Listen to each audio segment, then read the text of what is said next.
Alright, it is time for the Belgian Grand Prix observations. I'm not quite sure what the title will be. My working title is Plan G. Like Plan G, Technical Directives Fallout, and a Class of 1.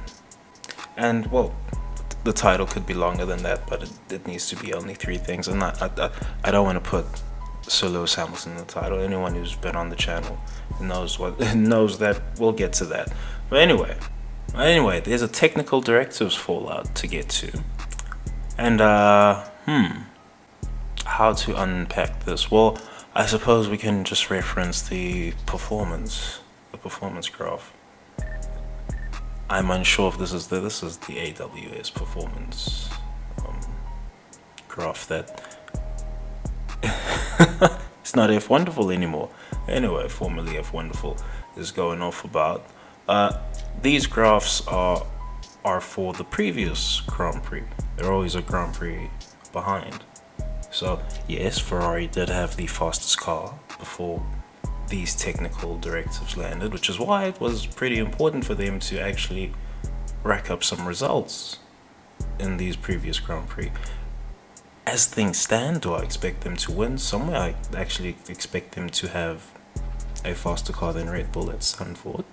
Will that actually happen? I don't know. Probably unlikely. Either way, even if they do have a faster car, they're going to be very goofy as a team, just as the way they are this season. Whatever reason you want to go with. I have my reason. But that aside, the technical directives,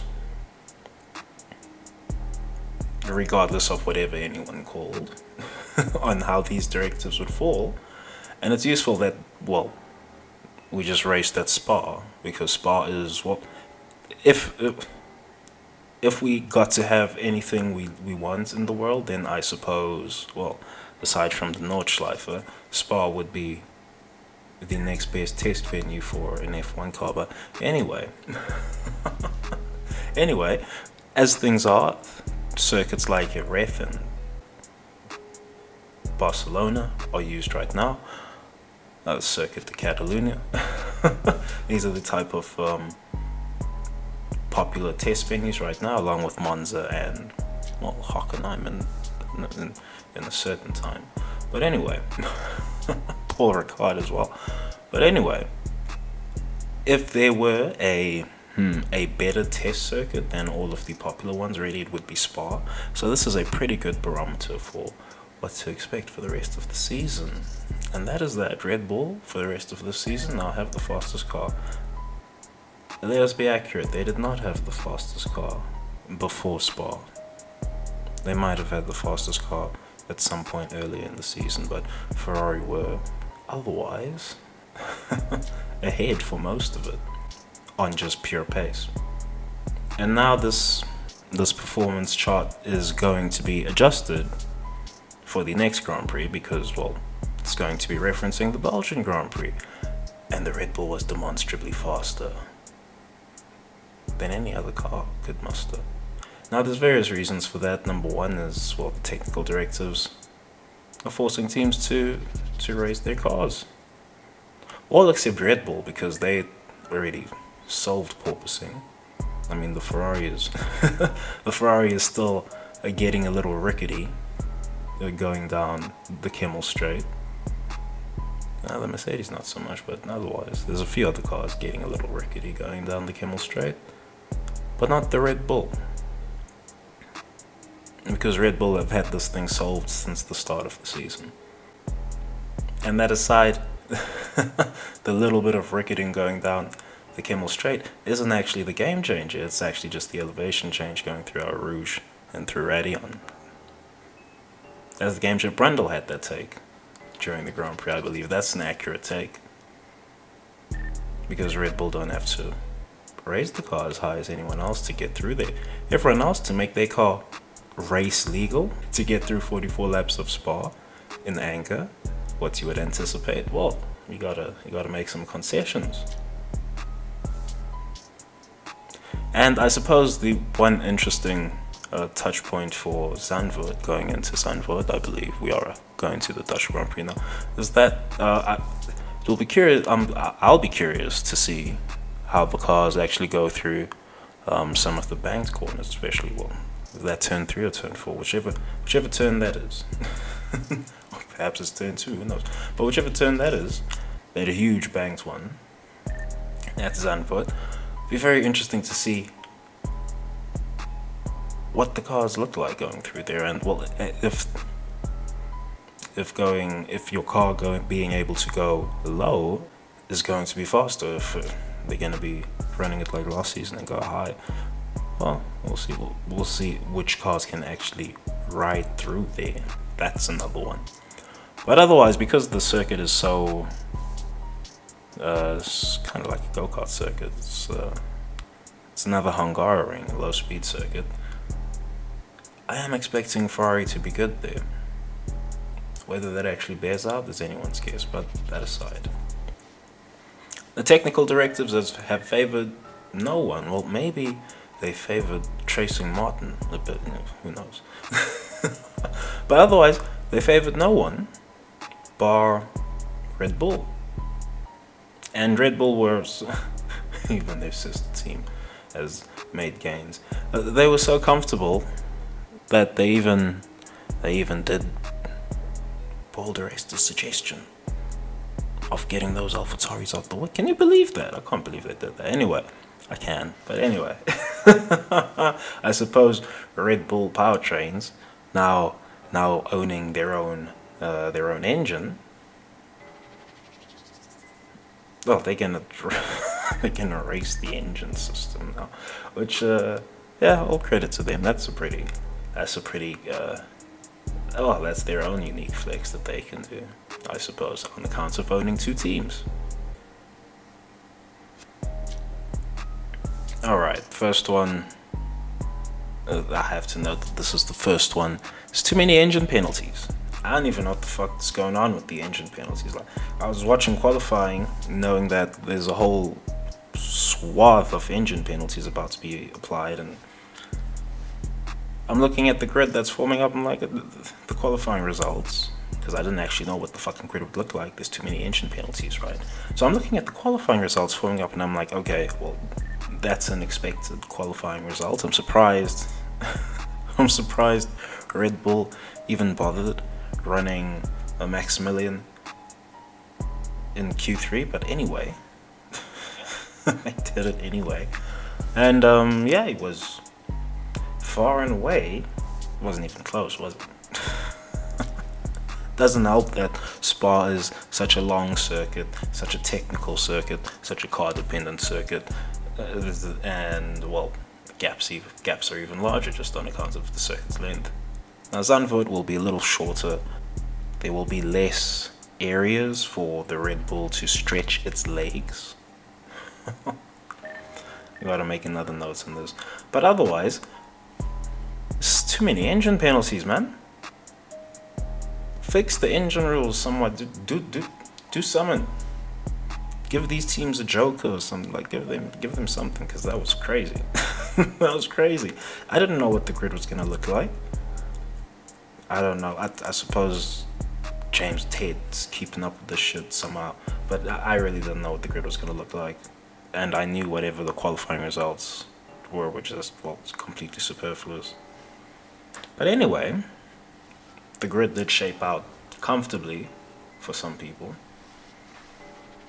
Expectations got raised for an interesting race, but there are some there are some concessions to be made if you want to have such accessible overtaking in Formula One. But anyway, I'm gonna get to that. I'll definitely get to that. And yeah, too many engine penalties. Braun, find some way to fix that. Like, I don't know. Quite frankly, I think the team should be having an extra power unit each. But whatever they're going with, whatever philosophy they're going with, it's just gonna make the engine programs more expensive. Anyway, I'm gonna jump off with Ricciardo and McLaren.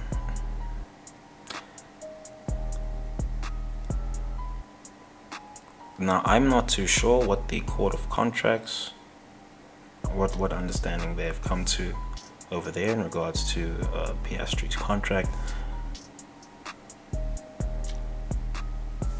But I'm pretty confident in not even needing to check. I don't.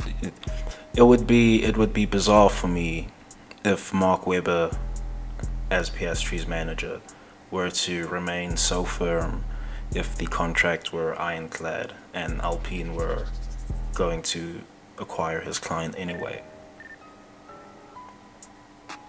Right? It would be very bizarre for me for Webber to do that, to put his client through that. That would be very bizarre. And Webber, he has disposable income. I'm sure he's had, or even just a lawyer friend, you probably don't need income. But anyway, he's got money if required to go hire an expert, contracts expert, say, please take a look at this contract. Can my client exit this contract? And he'll have done all his homework in that regard. So now, getting to Ricciardo. This means Ricciardo has no seat for next season as things stand. Now, there are some potential places he could land, which I've spoken about previously. But I fail to see who would want him. Because, well, regardless of however good I believe Lando Norris is, or however good Helmut Marko believes Lando Norris is, or however good Sir Lewis Hamilton believes Lando Norris is, he still divides opinion on just his driving ability. I mean, as a personality, I mean, he's a squeaky clean as a personality, I suppose. Which is why it's very surprising when he gets spicy. I'm gonna get to that. But otherwise, he's squeaky clean as a personality. So it's you're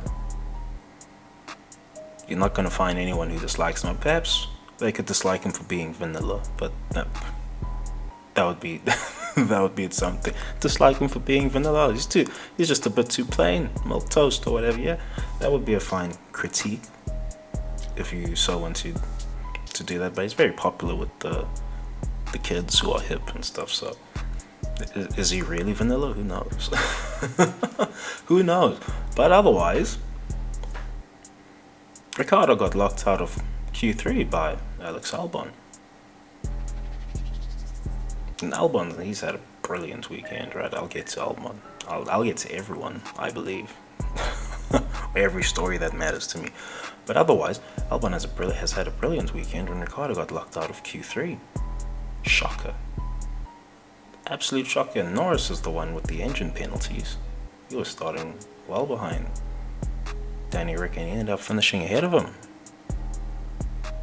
So at this point, I mean, just look at the way things are going. It's crazy. At this point, one has to consider if any other F1 team is even going to want Danny Rick. And wildly enough, Norris has come out somewhere, he's provided a quotable, saying he doesn't really have any sympathy for Daniel Ricciardo being out for drive because regardless of whatever he said, F1 is just that cutthroat. That's how the sport works, yeah. And you could be here today, gone tomorrow. It moves on that quick. And the sport moves on very quick. Even now, the sports is, just as time goes on, the sport will desperately be trying to separate itself from this Abu Dhabi incident. But will it go away? Doesn't look like. Doesn't look like. But that aside, Norris, he has no sympathy for Ricciardo. Ricciardo he's getting paid. All right, you're making so much more than your teammate. That quite frankly, you have to produce. You have to produce the results. There's no two ways about it. Zach Brown has now spoken. And this is just the way it goes in F1. Who knows? Ricciardo might just be having difficulty adjusting to the new regs. He might actually need a season to cook in these new cars, and he would be flying next season. Who knows? But will he even get that opportunity? It's not looking likely. It is not looking likely. And I don't actually see anyone opening a seat for him. That aside, McLaren, they seem to be so enamored with Norris, so I'm convinced on Lando Norris's driving ability that he will find a championship somewhere during his career. Could be at Audi, who knows? Oh, wouldn't that be a headline right there? Oh, Norris signs for Audi. But yeah, McLaren are so enamored with Lando Norris that they've come up with a plan G. Plan G for him. I only heard Ferrari gets a plan D. I give them credit, they got past plan C.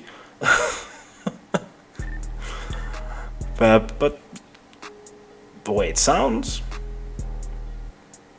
Ferrari should probably be hiring some McLaren strategists. Because the brother didn't even have to check his notes. I don't know who's their strategy. The brother didn't even have to check his notes. He knew immediately what plan G was, and he said, no, that is off the table. It's too late. You have to make this plan work now. And wow, don't Ferrari need something like that. But anyway, McLaren had a very interesting weekend all around. Norris, another convincing drive for me. Regardless of whatever the results was, another convincing drive for me. And Ricciardo, the battle of the fates is over. You see, so this is not a battle of the fates update.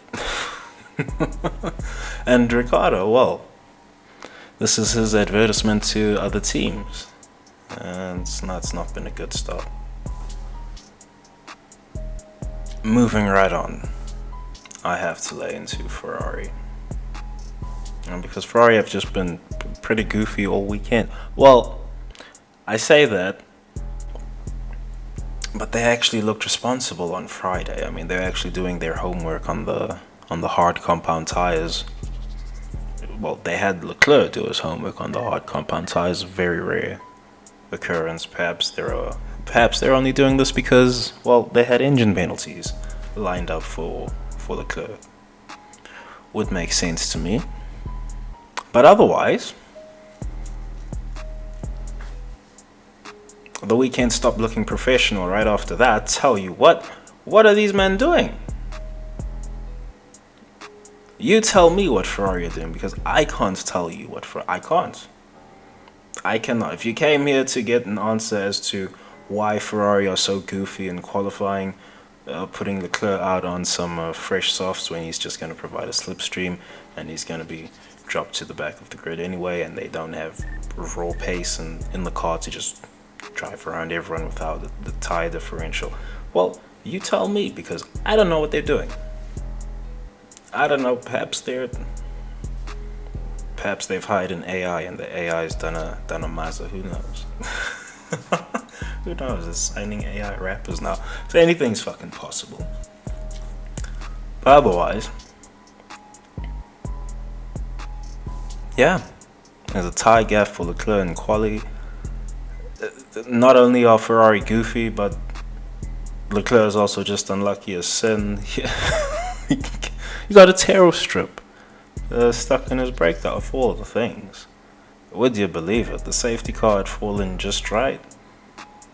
Leclerc was going to profit just as much as Maximilian, but no, he's not quite lucky enough for that yet. Well, most interesting.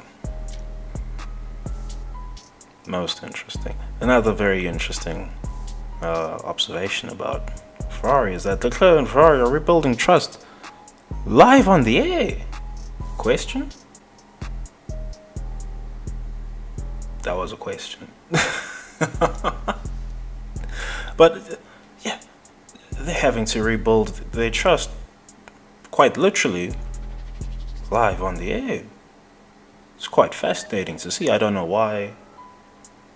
Well, I do know why they are asking him question. That I do know. I suppose Leclerc he's just too polite. And you can't really be that polite in F1, even with your own team. Mind you, you do gotta have some boundaries with your team. You can't just go full Yuki and be flipping off your team like you flip off the other drivers out on circuit. Whatever the adrenaline levels are. I suppose because Leclerc is so polite and he's not going to openly correct his strategist as to what exactly is happening out on circuit, as demonstrated at the Monaco Grand Prix, where he should have taken much more command of his own strategy. Yeah, I suppose Ferrari are working on a methodology on how to get him to actually share his ideas with the pit wall. Because the pit wall is, quite frankly, overpaid. Anyway.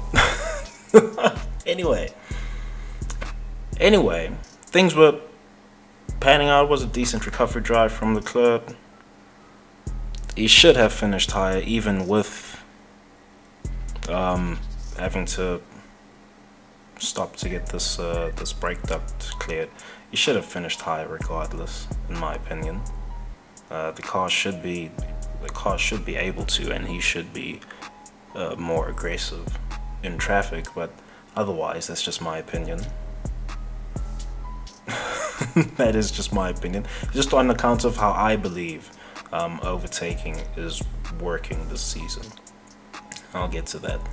The recovery drive looked good enough for Leclerc. Championship is already over, by the way, even if he finished ahead of Alonso. But just to put a little bit of extra icing on that cake, I'll get the cinnamon sprinkles on to get the whole thing.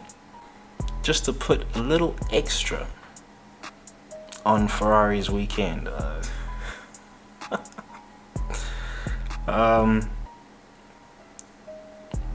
Yeah, penalty for speeding in the pit lane while trying to chase fastest lap with some fresh tires, and well, I suppose it's a technical error. It's not Leclerc's fault, it's just the system. I'm gonna just say it lost calibration.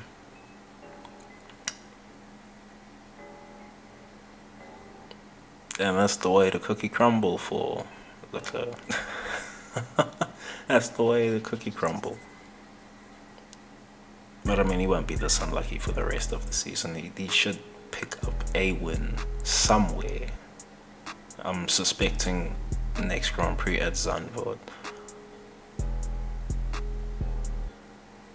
But even if the Ferrari car does produce the goods at the circuit, well, Ferrari themselves as a team have to produce the goods, and they just they're highly suspect right now. But that aside, what is most eye-catching for Ferrari is that Sainz was unable to match the Red Bulls. What I mean by being unable to match the Red Bulls is he didn't have to beat Verstappen. That wasn't important for him to do. But he did have to finish ahead of Perez. He really did. Sainz did have to finish ahead of Perez, and he didn't. And this would alarm Ferrari. If I were in Ferrari's shoes, that would alarm me. Because that should mean the Red Bull is definitively faster for the rest of the season, barring a few outliers here and there. And so there's going to be a lot of talk about Mercedes and their car and this concept that they're running. And that same chatter might have to start circling around this Ferrari concept as well, if it ends up falling off dramatically as the season concludes, even with the technical directives fallout in consideration. Your car has to be able to do all the things at Spa. So you can't hide the car behind good drivers. At Spa, Mercedes are learning this the hard way right now. You can't hide the car behind some very good drivers around Spa-Francorchamps. You just cannot do that. The circuit will not permit you to do that.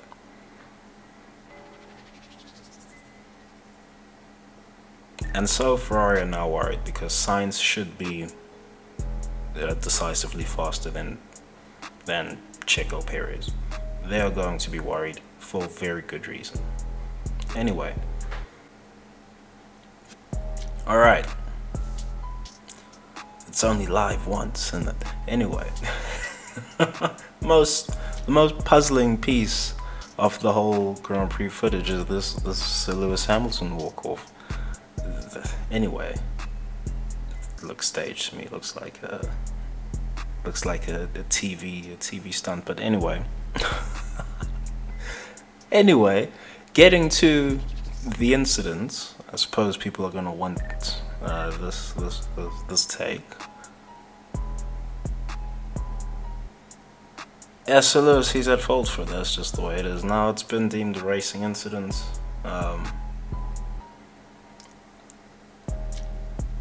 I suppose Sir Lewis is lucky that Fernando didn't incur some significant damage or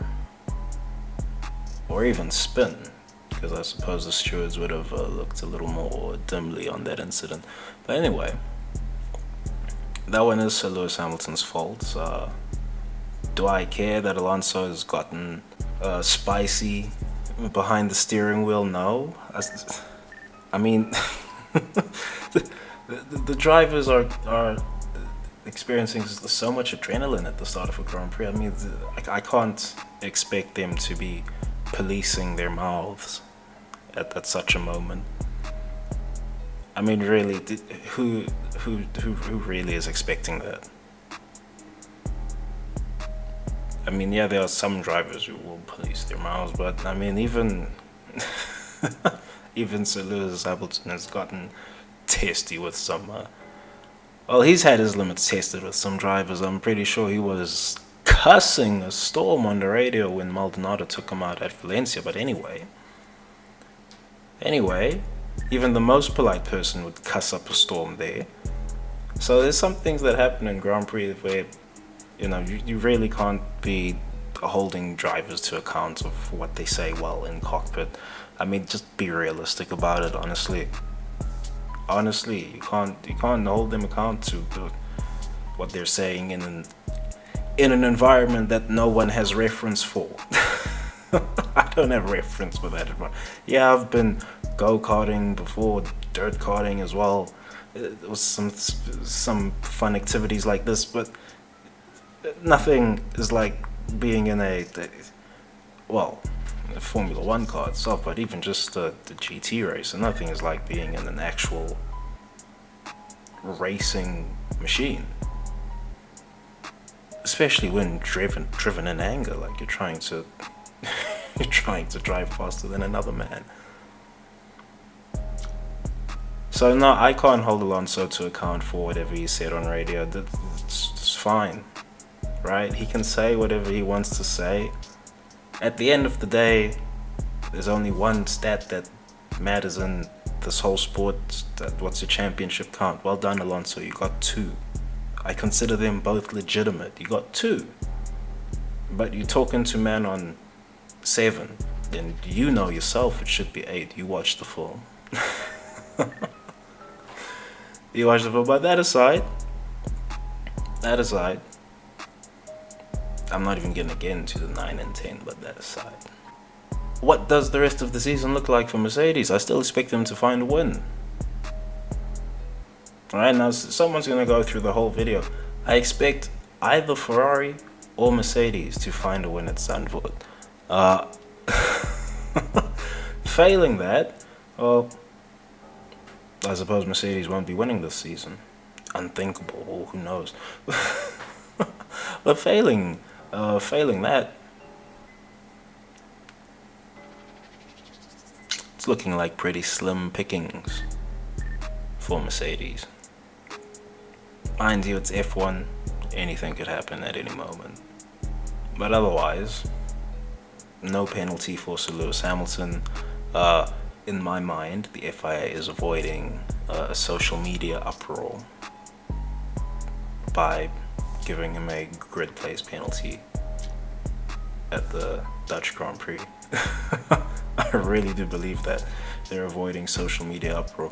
So and people can make of that what they will. So Lewis Hamilton was given a warning for not going to the medical center, though. I suppose his accelerometers in the car went off. Just in case people are curious, perhaps I haven't said this already. People are going to say Alonso turned in to Sir Lewis Hamilton. That's absolutely not what happened. Okay, if you look at the film, that's absolutely not what happened. Sir Lewis's car, the floor of his car, actually took control of Alonso's front left wheel from him. So, right, the less said about this incident, I gotta mention this, man. Wolfpack, he has disappointed me. Now, sure, he can run his own channel, it's whatever, right? He can run his own channel. I'm gonna run my own commentary over here. I gotta run commentary on the community sometimes. Now, Wolfpack, he's disappointed me with being a reality denialist over this Sir Lewis Hamilton and Alonso kerfuffle. You can talk about what Alonso said, but you can't try and gaslight seasoned Formula One fans on who's primarily at fault for this incident. You can't try and do that. Sir Lewis Hamilton, he's smarter than this.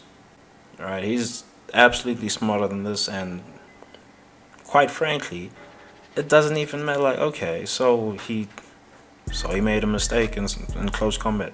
Who really cares? Who really cares? Oh, Alonso had a spicy retort. Doesn't matter. Alright, no one important is taking note of anything that was said, because them championships talk louder than anything that can be said over the radio anyway. That's all I really want to say on this Lewis Hamilton thing. The walk-off does look staged for TV. There's various ways we could take that, but I'm just gonna let that sit there. It's only live once. Okay. Otherwise, getting to George Russell, he's demonstrated that there is some race pace in the Merc car.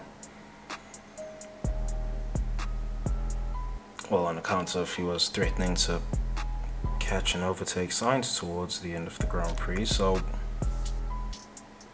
regardless of however meta shifting these technical directives are, there should be a circuit or two circuits somewhere left in the calendar. My first pick is Zandvoort. I don't know where my second pick will be, but there should be some circuits in the calendar. I'm thinking two at the moment, where the Ferrari and Mercedes should be able to match or beat the Red Bull. And whichever circuits those end up being, well, best of luck to Mercedes and Ferrari, because they're gonna need it. They are frankly going to need it. But otherwise, it's not all doom and gloom. I know people are looking at the pace from qualifying and the weekend, and they're thinking to themselves, oh my god, these technical directives have completely gone the opposite way to how we all thought they were going to go. Well, I did say that Red Bull were going to be completely unfazed by this thing. A lot of people said that. The great thing to take home is that Spa is an outlier just on account of Eau Rouge. That's all.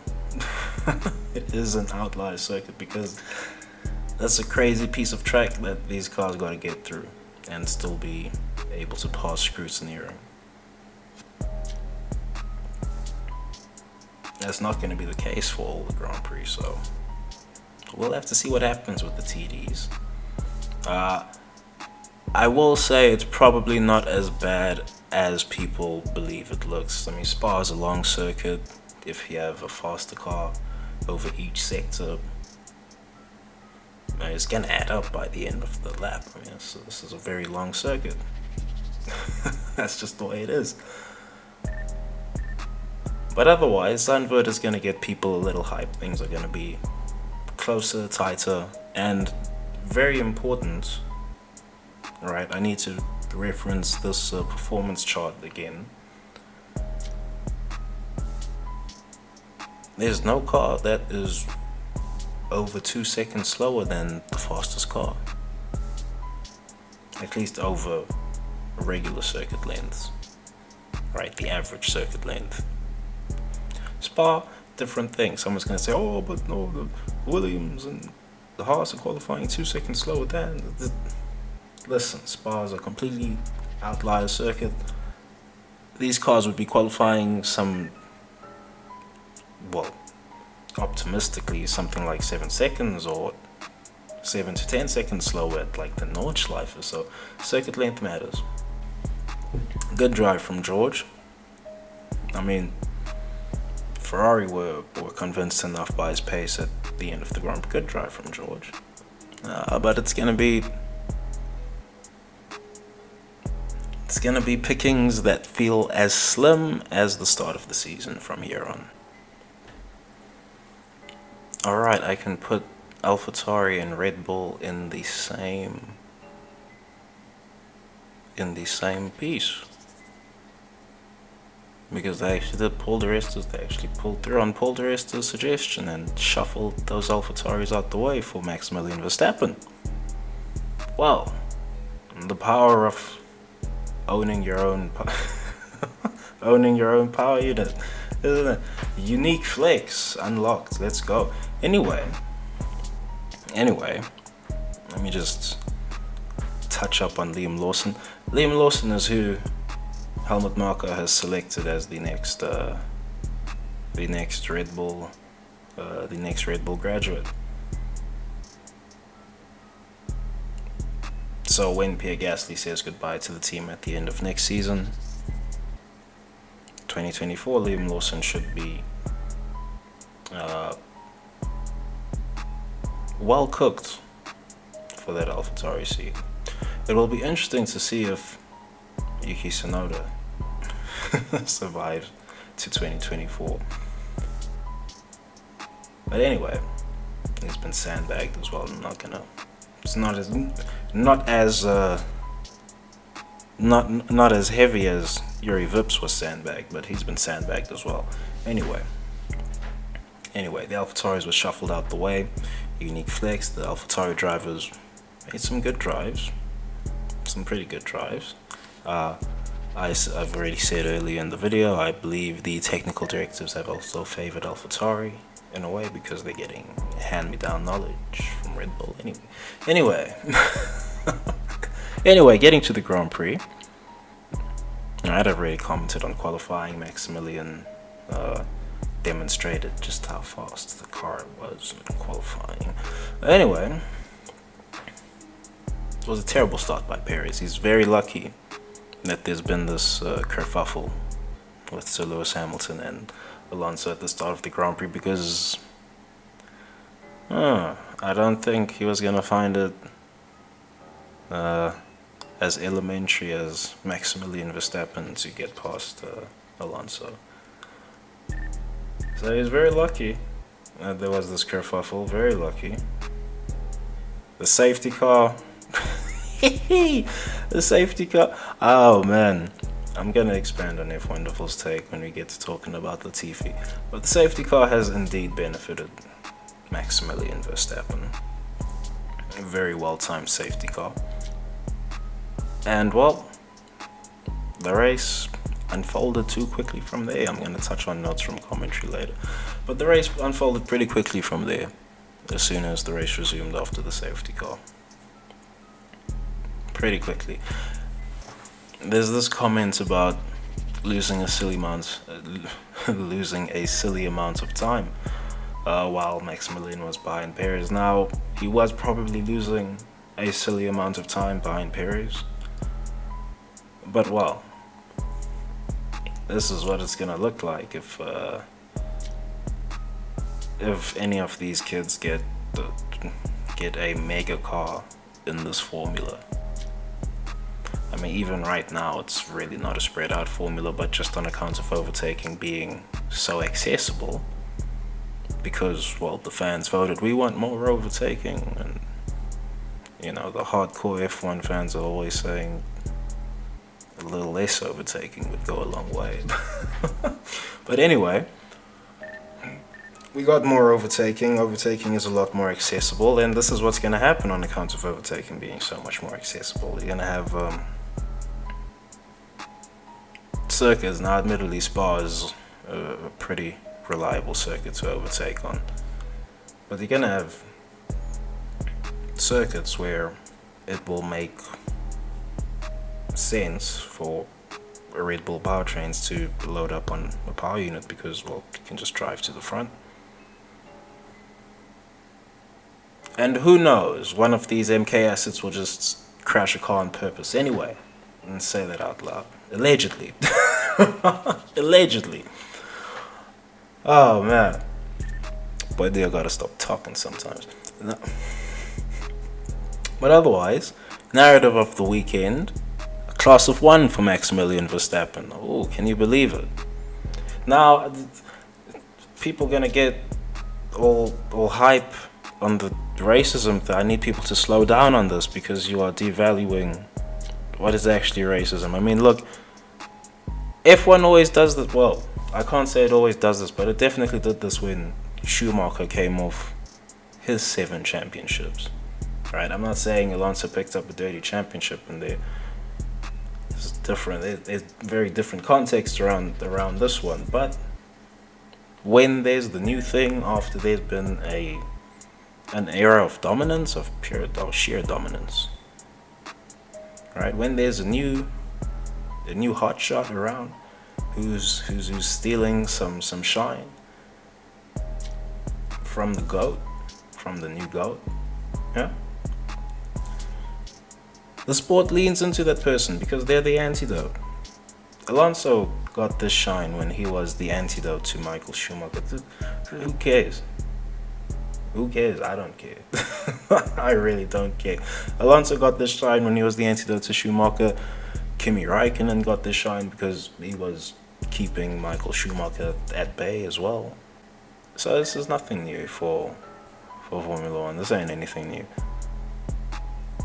I take it as a badge of honor for Sir Lewis Hamilton that these men are so ecstatic about Maximilian Verstappen. Great talent, great driver. I'll be curious to see how many championships he ends up with, because the field could cook in some very fascinating ways as things go forward from here on, with Piastri coming in. The field could cook in some wild and interesting ways. Likewise with Liam Lawson eventually coming in. You know, Perez, he might just get caveated down to AlphaTauri for all we know. Come Spain, oh, it's Spanish Grand Prix. Whoop! Look at that, Liam Lawson just fell into the Red Bull suit. Anyway, Maximilian, he's in a class of 1. I let folks enjoy it. He's been really great. He was great all weekend. Like, couldn't touch him. The Ferrari looked like they were, was it FP2 or FP1? Things were looking a little interesting. Oh, Ferrari might have a challenge, yeah. And, well, if you watched the whole weekend, you were kind of expecting a bit of a foregone conclusion come the end of the Grand Prix. I did predict I'll say predict, but I did suggest that Sir Lewis Hamilton,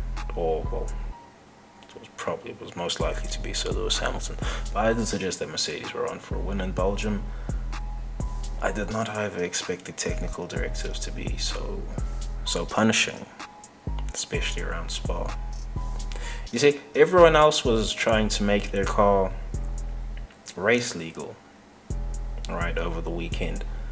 Red Bull didn't have to do that. They just had to make their car faster. Alright, and that bore out. That definitely bore out. Even Perez is looking great in the car.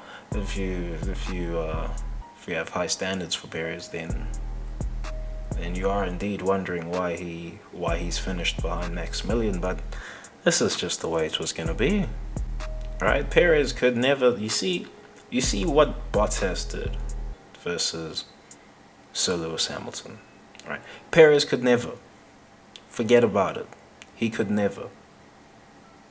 Never ever in his life. He would probably not even get, well, I suppose Sir Lewis might have retired somewhere in the Grand Prix. But other than that, Perez would never ever fish out a win on merit against Sir Lewis Hamilton if they were teammates for this era of dominance. Even now, he wouldn't be. Anyway, but even now, Perez would not touch a Sir Lewis Hamilton in the same team. He can't really touch this Maximilian kid. He can't really touch him. Alright, Perez is a great talent. Spoken about other great talents like Montoya and Kimi Räikkönen, who damn near did not get a championship. Just to mark the type of heat that's cooking at the top of this grid. Right, in every era, quite frankly, just to mark that. Yeah, Räikkönen, he's lucky to get his championship.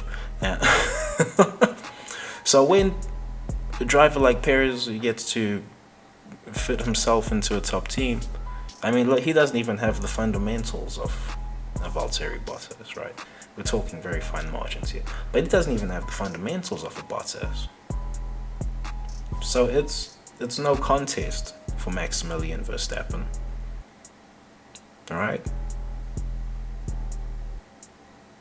Even if they let Perez race Maximilian, which they did at Spa. Alright, Verstappen got a little flustered saying he's losing a silly amount of time. That is what it is. But they let them race. It was no contest. By design, this is how Marco wants it for a bit. Right, he needs to meet deadlines on world championships, right? Catch profits from the Dutch, license to print money for a bit, and then who knows, Marco, he might find a new toy. Liam Lawson might be the new toy. Who knows? He might bring Vips back. He probably wishes. Anyway, this is how the season runs down. Ferrari was so goofy when Red Bull did not have the fastest car. Now they have the fastest car after these technical directives have landed. And it's now hitting home just how goofy Ferrari have been through the whole season. And please, if you have the season recorded somewhere, go watch some of it back. Go watch some of it back. Because Leclerc and Ferrari have been the faster package at a lot more Grand Prix than they have not been. And they've let themselves fall short. And Red Bull, being a serious racing team, they're so serious that they make sure they own two teams on the grid, and the second team will take hits if it helps make the tip of the spear's life easier. This is how Red Bull operate. All credit to them. I respect that. But yeah, this is the season. This is the season, lads. Right? Do I expect Red Bull to be as dominant in the Dutch Grand Prix as they were? I expect things to be closer, much closer, shorter track.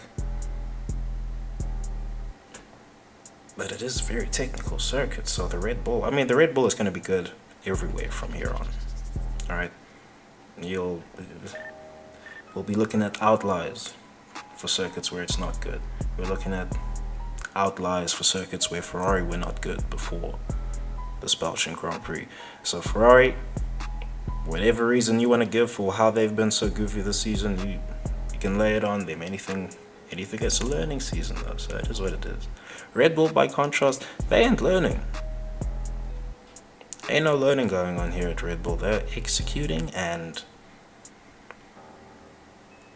well, for any manufacturer who wants to own two outfits, take some notes, but I digress.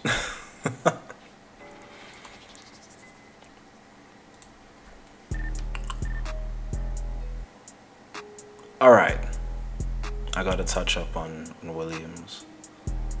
I gotta touch up on Williams. I have to. This one I can't let slide. Now, Albon, he's been great. All right, supreme in the Williams package. There's nothing to say about. Well, there's a lot to say about Albon's weekend. I mean, the Williams have ditched their relatively narrow side pod concept for a wider bodied concept, and they may be reaping some rewards here and there. Who knows? But that aside, right? Albon's driven a great weekend. There's nothing to take away from him. I could talk about him for yonks here. I suppose this is why Horner wanted to keep him, right? I should make a note on Horner here, I suppose, right? Man should never fault Horner for his loyalty. He doesn't decide the driver lineups, but he wanted to keep Albon. He wanted to keep Albon at Red Bull and let him cook next to Maximilian Verstappen. And he probably would have had the same driver as Perez, maybe a little better, maybe a little worse, who knows. But Albon would not have been ready for that role in 21. He just wouldn't have been ready. This season, the lad's ready. Right, he's cooked for F1. Could he work at the Red Bull team? Probably could, but that relies on Marco wanting him back at Red Bull. Marco didn't even want Vettel back. When Marco's done with you, he's done with you. Right, Horner might wish to get Albon back in because he likes the feel-good factor, I suppose. But otherwise, this is perhaps why Horner wanted to keep Albon. It's become convincing this season. A lot more convincing than Gasly has ever been. But on the opposite end of this Williams garage, who is this Latifi guy? Who is he anyway? Let me not lay into Latifi like this. Alright. Okay, Latifi's had a spin. My mind is immediately pinging allegedly. This guy is an MK asset. Otherwise, I've got some question marks as to how he's still in the sport. Now, he could be providing some money for Williams, and that's all fine and dandy. But there will come points where it will be irrelevant how much money a pay driver provides. Alright? It will become irrelevant. Let's say Maximilian Verstappen, he falls off after the season. It's the most unlikely thing to happen, right? But let's say he falls off after the season, and now his Dutch endorsements on account of being two-time world champion, they stop mattering to teams, right? Let's say he ends up at Williams someday 12 years later, 20 years later from now, and he's got these mega Dutch endorsements behind him, or the first and probably not the last Dutch world champion, but the first Dutch world champion. Oh my goodness, they pump teams 20 million a year just to have him on the grid.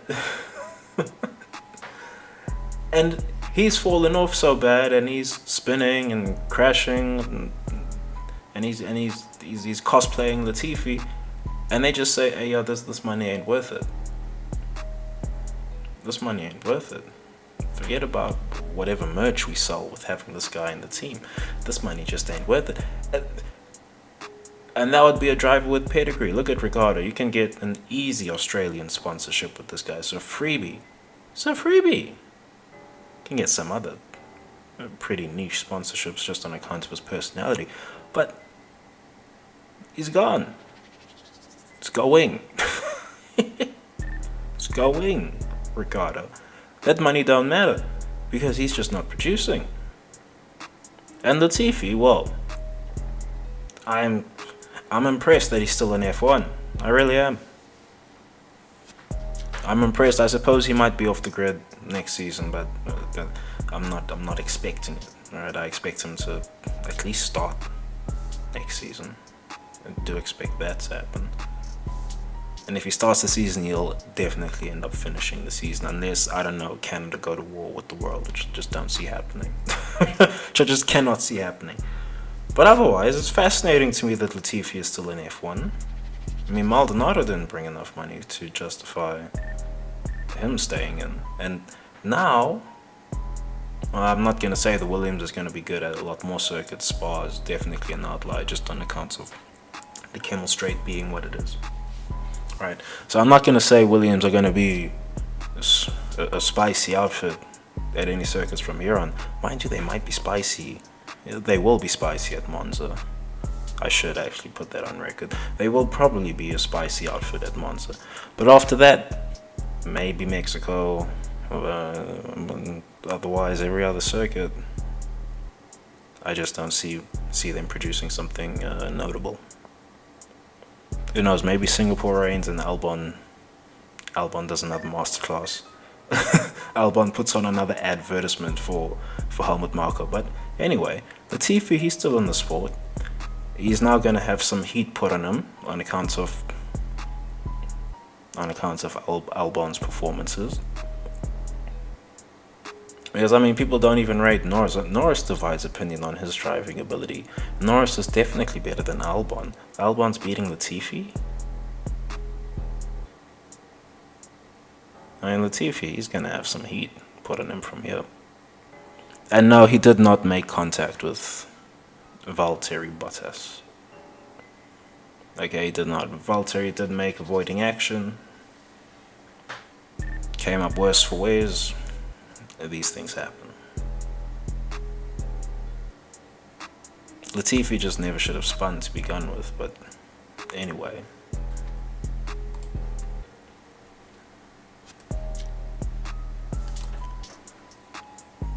Happy belated bday for Valtteri Bottas. Birthday Grand Prix, they rarely if ever go well. You know, they just never ever. I've never seen a Grand Prix, a birthday Grand Prix, play out well for anyone. Someone's gonna have one ready. I don't have one ready. Someone's gonna have their research ready. This driver won a Grand Prix on their birthday. The one driver, the one man them there, you know. And they'll reference this guy. You might get a poll on your birthday. That happens. Birthday weekends just never end well. So unfortunate for Bottas. The timing of the weekend is what it is. Alfa Romeo, is there much to talk about Alfa Romeo? I suppose the Audi deal. Yes. So Audi are supposedly going to be purchasing Sauber. Now, of course, they're not going to purchase the whole thing. I do, to my understanding, Peter Sauber is still going to own his slice of the team. Right, it's his baby. He probably can't believe he's about to crack a deal with Audi. Oh, in his wildest dreams, Peter Sauber, he thought BMW was as good as it was going to get for him. Oh, it gets a little better, Peter. It gets a little better. You might actually have Audi coming to Formula One. I'm still not coming. I'm suspecting them to pull out at any damn second. I really am. You know, I've had all my expectations just dashed by the VW group over so many years. I'm just expecting Audi to just say, actually, fooled you. You thought we were actually going to enter F1? No, we're not. I'm expecting this to happen at some point. Now they've gone and cracked this deal with Sauber. So they're going to be working from Switzerland. And, well, I will be cussing Audi out if they talk about our carbon footprint's too big because we're situated. And so I will cuss them out if they say anything of the sort. Our carbon footprint's too big because we're situated in Switzerland. Well, you had other teams you could have looked to cut a deal with, if that was going to matter. So I definitely don't want to hear anything of the sort. I don't want to hear none of that. Right? I'm assuming, on account of Audi going with the Sauber deal, that they're gonna take being competitive, right? Arriving competitive, because they themselves have said they want to arrive competitive. They're gonna take that serious because Sauber provide them some really stellar facilities to make an attempt at that. So anyway, it'll be interesting to see if Bottas sticks around for that long. It'll be interesting to see if Audi go with Guan Yu Zhou as well, or if Alpha drop Guan Yu Zhou at some point. Anyway, very happy developments for Peter Sauber. Can definitely pat himself on the back. I'm really happy for him if this Audi thing actually happens. I'm really happy for Peter Sauber. Oh, I hope he gets to see a championship before he passes. That would be amazing. Anyway, that would be amazing. Oh, garagista to manufacturer. Oh, it took all these years. Could you believe it? He's done the BMW thing. I should give him credit for that. But Mario Tyson was El Stupido on that project. So anyway, Esteban got my video on him not being a good teammate. Look at him being such a good teammate for Alonso in qualifying. God damn. Yeah, sure, it's contextualized with the engine penalties and all of that, but he was the only one who actually executed the whole slipstream thing correctly for his teammate. Everyone else had these issues about their execution. Red Bull didn't even bother with it. But yeah, Ocon, he's decided to be a very good teammate. He's trying to advertise that Alpine seat. This is a good seat, lads. Don't worry, I can be a good teammate. Look, I'm blasting a hole through the air for Alonso. He gets to slipstream for free in qualifying. But otherwise, very good weekend from Ocon. Good weekend from Alonso. Good weekend from Alpine. You know, at some point, if this Mercedes concept really is just a POS, a piece of shit, then the Alpine will be overtaking them at some point. In terms of car performance, they will be overtaking Mercedes at some point. But that is assuming this W13 is now that bad a concept with these technical directives not taken into account. Because for a moment there in qualifying, it was looking like Alpine were going to pit Mercedes. That would have been scandalous. The internet would have erupted. Both the Alpines qualify ahead of both the Mercedes? Unthinkable. Unthinkable. But Alonso pulling out a slipstream lap, yeah, everyone can live with that. No one's going to chatter too loudly about that. Everyone will just keep it moving. Nothing really to see here. They got a good slipstream for Alonso. It is what it is, but careful. That might not be a one-off, and there might be a circuit where Alpine will not need a slipstream to get ahead of Mercedes. That may just happen somewhere, who knows. I'll be very curious to see what the car performance charts look like going into this Dutch Grand Prix. Very curious. I expect Alpine to have moved well up. They might be dead even with Mercedes, being optimistic for Alpine here. Or they might just be a sliver behind. Otherwise, I still can't believe. Look at Ocon. He's being a good teammate. This boy definitely, someone close to him definitely seen my video. And they heard enough. They went and gave him a word. I'm tooting my own horn. Who knows? Who knows? Anyway. Sebastian Vettel, now that he has announced his retirement, he is no longer playing now. He doesn't have the Aston Martin seat for next season. This man, he is done playing nice with Lance Stroll, with Baby Stroll. Okay, he's done. He's done playing nice with Baby Stroll. Daddy Stroll ain't gonna be paying him no salary after this season, and he doesn't have to interact with Daddy Stroll. He doesn't have to rely on Daddy Stroll for anything again after this season. So he's done playing nice with Baby Stroll, and he's gonna take him for a stroll at the end of the season. Let me tell you what, he's gonna school this kid, and a few things. He is going to school him. I mean, Vettel himself, he had to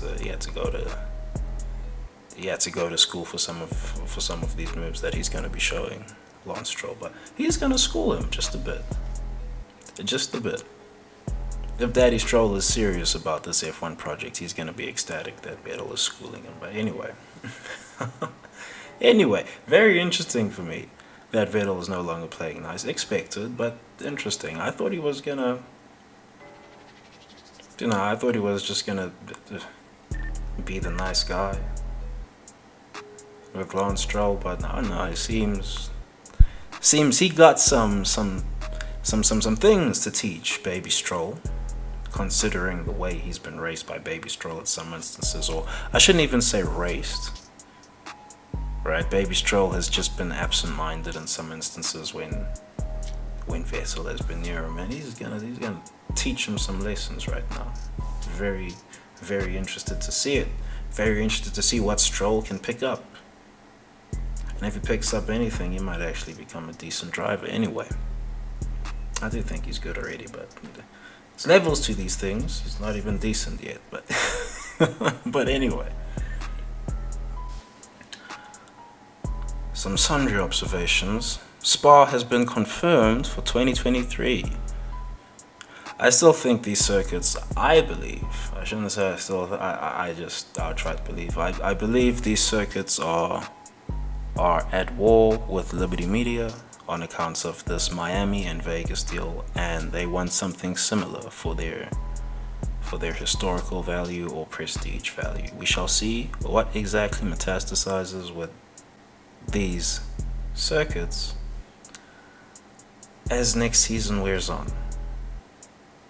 And talking about bringing Kyle Army back into the calendar and the one they're gonna access Spa, no one's gonna sign up on that.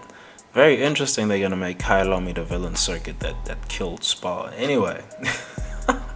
Anyway, next sundry observation: Haas, the white Ferrari. I should make a response to this. Now, the car does not look like a white Ferrari to me. I see why people are saying it, but the shaping on it just does not convince me. And sure, there's a bit of a camera trick, an illusionary trick with them having heat sinks, where the side pods are scooped out. But otherwise, it's not convincing me as being a Ferrari copy.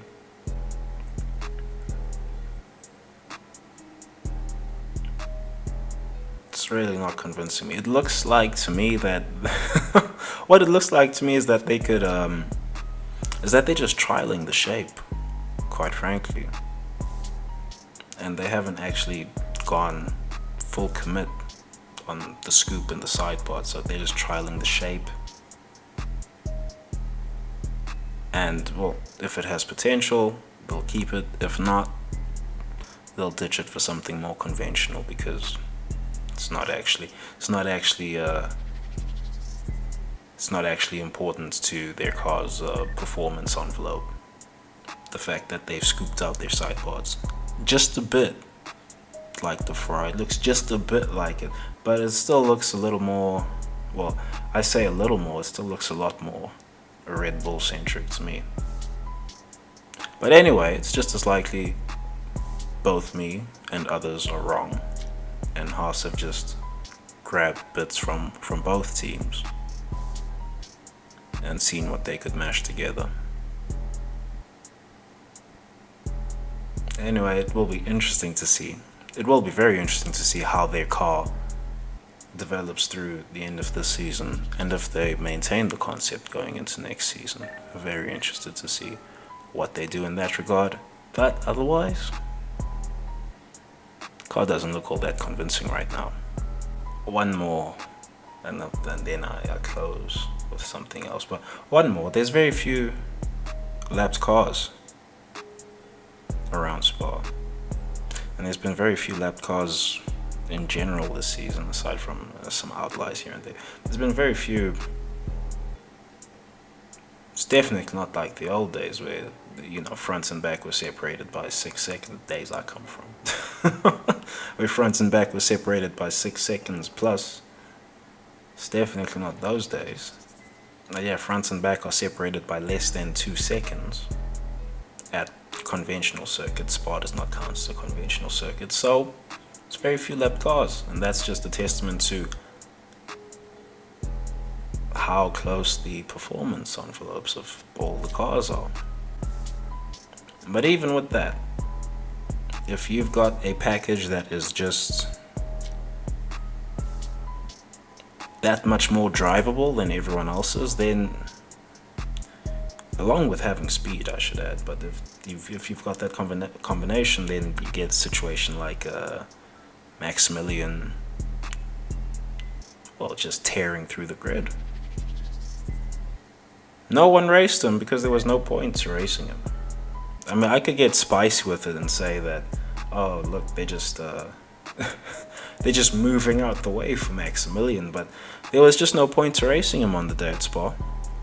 There was really just no point, because you're just going to lose time racing him. He's going to pass you in the end anyway, because his car is just that much faster than yours, regardless of where you actually fall in the performance hierarchy. Only really Ferrari can step to Red Bull after these technical directives have landed, and it was no one's business to race him. You know, George didn't even race Maximilian. He let him by. Right? So even with such a small gap from the front of the grid to the back of the grid, this is what's going to happen when the objective of the formula is to have as much overtaking as possible. You got DRS, ground fix cars, the whole lot. What else was going to happen? Alright, now people are going to get heated that Maximilian is going to dominate the back end of the season. And you got to take the medicine. It's just the way it is. The people supposedly voted on social media for this formula, so here we are. Here we are. This is how it's going to be. And, you know, people are going to change their tune real quick when it's their favorite driver who is benefiting from the way the formula is. People are going to change their tune very quick. Alright, people getting heated now because it's Maximilian and 2021 happened. I mean, as far as I see, Red Bull and Maximilian, aside from what they're up against with the rest of the grid and Audi coming in and all of these details, I mean, there's even just the talent pipeline at Red Bull. And Helmut Marko, he could fall out of love with Verstappen tomorrow if he finds his new favorite driver. So, you know, I'm not paying too much mind to, oh look, it's Red Bull domination, Maximilian domination. Oh look how he's carving through the field. And I'm not paying too much mind to this. Is what was going to happen with the regulations people wanted. Alright, the cars are not separated by all that much, all things considered. So watch this cook for a few seasons, and people are going to change their tune next season going forwards, but we'll get to that. I'm going to close this video now with some notes from commentary. So number one, the race is unfolding too quickly according to Martin Brundle. Yes, because overtaking is that easy. Let me not say easy, someone's going to blow me up for that, but it's that accessible. It's so accessible to overtake that when you've got a car that essentially qualified on pole starting down the order, it's just going to drive around everyone. Right? Especially if a big reason for the car being so fast is that it's very fast in a straight line. It's just going to drive past everyone. So the race unfolded a bit too quickly for Martin Brundle. Okay. Let's get rid of DRS, it'll happen slower. Right? Otherwise, an interesting comment from Brundle. You need to eat all the Weetabix to overtake Alonso. Alright, so Lewis Hamilton, he knows this. So if he thought Alonso was just gonna back out and let him have the corner, I mean, I don't even think Ocon would do that. Ocon's far too hard-headed for this shit. Right, Ocon got some crazier film on him, but Alonso, he's definitely not going to back out. You got to know this as Sir Lewis Hamilton.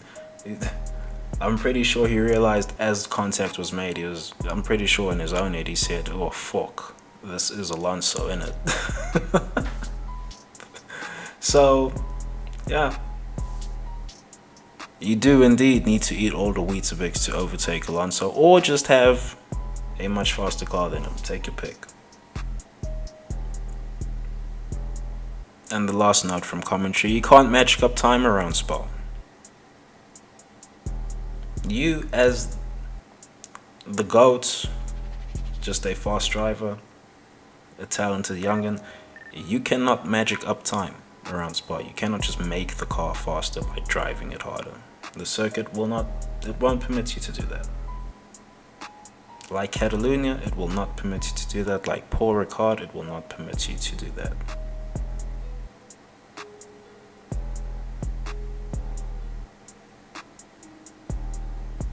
When you go to Spa, your car has to click. If your car does not click, you are not going to be you're not going to be in the discussion. All talent aside, you will not be in the look at Perez. Look at Perez.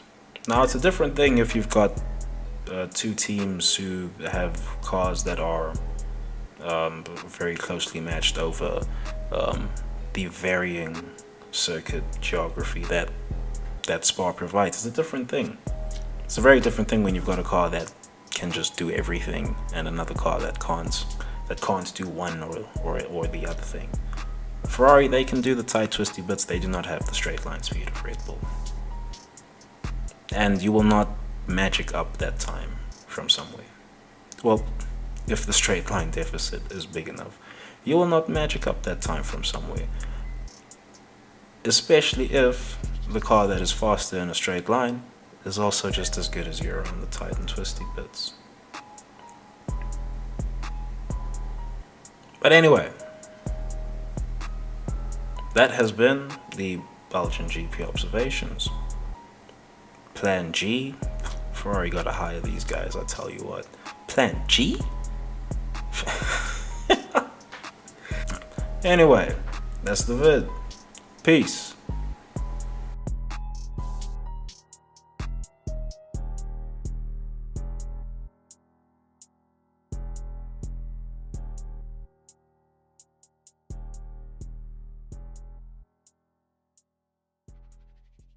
Hell breezy. Let me show you how to keep the dice rolling when you're doing that thing over there. Hey. Let's go! Cause I'm feeling like I'm running and I'm feeling like I gotta get away. Better know that I don't and I won't ever stop. Cause you know I gotta win every day. Go! See, you really wanna pop me. Go! Just know that you will never flop me. And I know that I gotta be a little cocky. Go! You ain't never gonna stop me. Every time I come, a nigga gotta set it, then I gotta go and then I gotta get it, then I gotta blow and then I gotta shut it. Any little thing a nigga think that he be doing, cause it doesn't matter, cause I'm gonna dead it. Then I'm gonna murder everything and anything about it. Boom, about a bing. I gotta do a lot of things to make it clearer to a couple niggas that I always win, and then I gotta get it again and again and again. And I be doing it to death, and now I move a little foul. Nigga better call a rap, and everybody know my style. Niggas know that I'm the best when it comes to doing this, and I be banging on my chest, and I bang in the east, and I banging in the west, and I come to give you more, and I will never give you less. You will hear it in the street, or you can read it in the press. Do you really wanna know what's next? Let's go. See the way we on it, and we all up in the race, and you know we gotta go now, try to keep up with the pace, and we struggling and hustling and set it and get it, and we always gotta do it, take it to another place, gotta taste it, and I gotta grab it, and I gotta cut all through this traffic.